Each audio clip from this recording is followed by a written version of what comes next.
अस्सलाम वालेकुम guys, me and Mubeen are back with our unwanted opinions. आज हम डिस्कस करेंगे पाकिस्तान के रिवाइज्ड ग्रोथ रेट के फिगर्स को और इंटरनेशनल पब्लिकेशंस की पाकिस्तानी इकॉनमी से रिलेटेड फोरकास्ट को।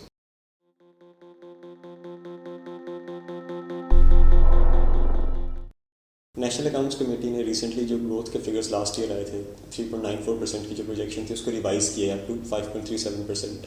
ये जो रिवीजन है ये it was very much on the cards, क्योंकि जब लास्ट ईयर भी ये प्रोजेक्शंस आए थे तो उस वक्त भी जो इंडिपेंडेंट रिसर्चर्स थे उन्होंने प्रोजेक्शन से एग्री नहीं किया था। अगर आपको याद हो, आरिफ हबीब ग्रुप ने 4.56 की ग्रोथ की फोरकास्ट दी थी, AKD 4.6, फिच 4.6, सब सिग्निफिकेंटली नॉर्थ ऑफ 4% थे।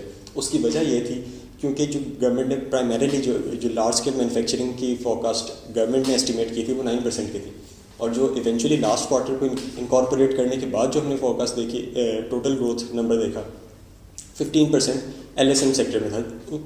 It was off by big margin. तो सब कह रहे थे कि ग्रोथ फिगर्स जो है वो अंडर एस्टिमेटेड है।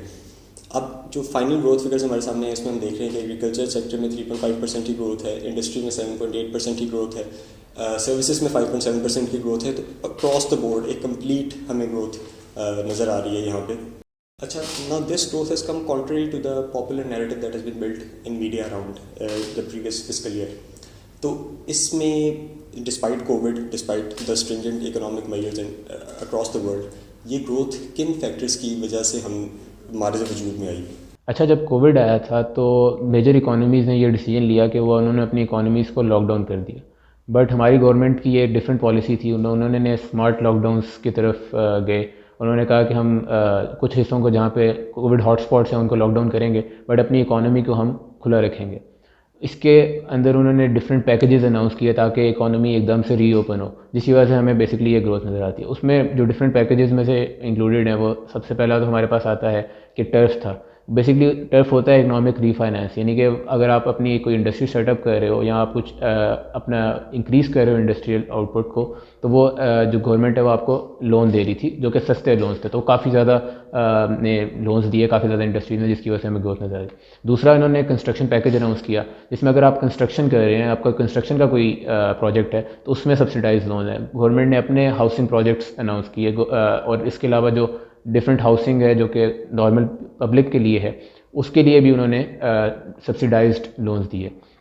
इस सब की वजह से जो है हमें लगा कि ग्रोथ जो है मिली। इसके अलावा एक पॉइंट है कि जो इलेक्ट्रिसिटी कंजम्पशन है, अगर आप ज़्यादा इलेक्ट्रिसिटी कंजम्पशन करते हैं एसएमईज़ के लिए और लार्ज स्केल इंडस्ट्रीज़ के लिए, अगर वो पहले से ज़्यादा इलेक्ट्रिसिटी यूज़ करें तो उनको 50% डिस्काउंट पे वो इलेक्ट्रिसिटी मिल रही थी, जिसकी वजह से मज़ीद हमें डिमांड नज़र आई और मज़ीद ग्रोथ हमें नज़र आई।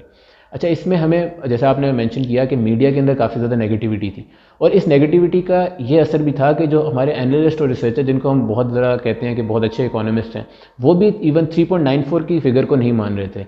और हालांकि बाद में AKD ने भी कहा और सब ने कहा कि ये वाली फ़िगर भी ठीक है, और अब वो 5.5% की ग्रोथ को भी मान रहे हैं। तो अब बेसिकली ये एक शो करता है कि हम किस तरह से नेगेटिविटी भी फैलाते हैं, और दूसरा हमारे रिसर्चर्स की इन कॉम्पिटेंस भी कहा जा सकता है कि वो ये गैस ही नहीं कर पाए कि इतनी मतलब वो इतने फैक्टर से हमें पता चल रहा है, LSM की ग्रोथ नज़र आ रही थी, उसे ये पता ही नहीं कर पाए कि इतनी ज़्यादा ग्रोथ आ रही है और इतनी नेगेटिविटी फैलाते रहे। अच्छा, ये 5.57 की ग्रोथ तो आ गई है, लेकिन इसी तरह रीबेसिंग के साथ तकरीबन 6% की जो है PMLN की भी ग्रोथ है।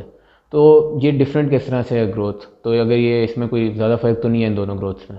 अगर आप पाकिस्तान की इकोनॉमी को ओवरऑल 70 सालों में हॉलिस्टिकली व्यू करें तो पाकिस्तान कभी भी सस्टेनेबली पाकिस्तान की इकोनॉमी ने ग्रो नहीं किया। कहने का मतलब है कि हर 3-4 साल के बाद हमने एक बस्ट देखा है, एक बूम बस्ट साइकिल बार बार रिपीट हुए।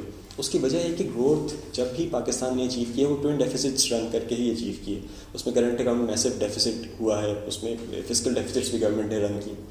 जो PMLN ने लास्ट ईयर में ग्रोथ थी उसने रिकॉर्ड करंट अकाउंट डेफिसिट उस साल पाकिस्तान ने देखा, जिसकी वजह से डॉलर्स की शॉर्टेज क्रिएट हुई और हम अपने लाइबिलिटीज़ को पे ऑफ नहीं कर सके, और इवेंचुअली उनको पे ऑफ करने के लिए हमें बहुत कंस्ट्रक्टेड मेजर्स लेने पड़े, जिसकी वजह से नेचुरल स्लो डाउन इकोनॉमी में आया in subsequent years.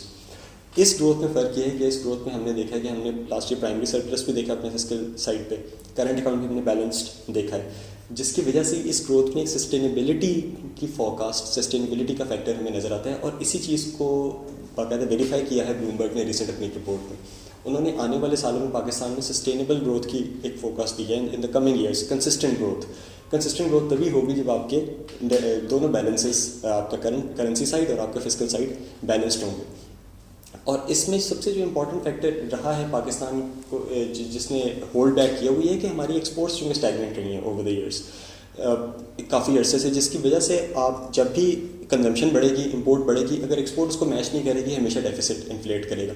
Recent times में हमने इस साल अभी देख रहे हैं एक्सपोर्ट में अच्छी साइजेबल ग्रोथ है, डबल डिजिट्स की ग्रोथ है, और स्पेशली जो टेक्सटाइल सेक्टर के एक्सपोर्ट्स हैं वो इस साल $21 बिलियन को टच करने की फोरकास्ट अगेन ब्लूमबर्ग ने ही की है, और उन्होंने नेक्स्ट ईयर की जो फोरकास्ट पाकिस्तान के टेक्सटाइल सेक्टर के लिए दी वो $26 बिलियन की दी। तो एक बड़ी हेफ्टी ग्रोथ हमें इसमें नज़र आ रही है अराउंड द कॉर्नर।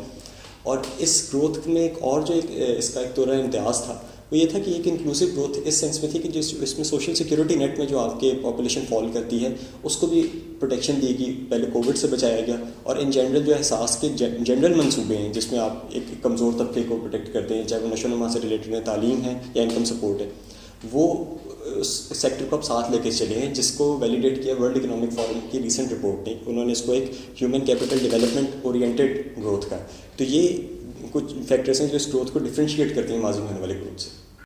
इसमें जो एक अहम पॉइंट है जिसको टच करना ज़रूरी है, जो मुख्तलिफ सर्कल्स में बात हो रही है, वो रीबेसिंग, जो GDP रीबेसिंग हुई है इसके हवाले से बहुत तस्करा हो रहा है, और कुछ लोग कह रहे हैं शायद इसका बहुत अमल दखल है ग्रोथ नंबर्स के इन्फ्लेट होने में। इसको ज़रा एक्सप्लेन कर दीजिए कि GDP रीबेसिंग दरअसल होती क्या है।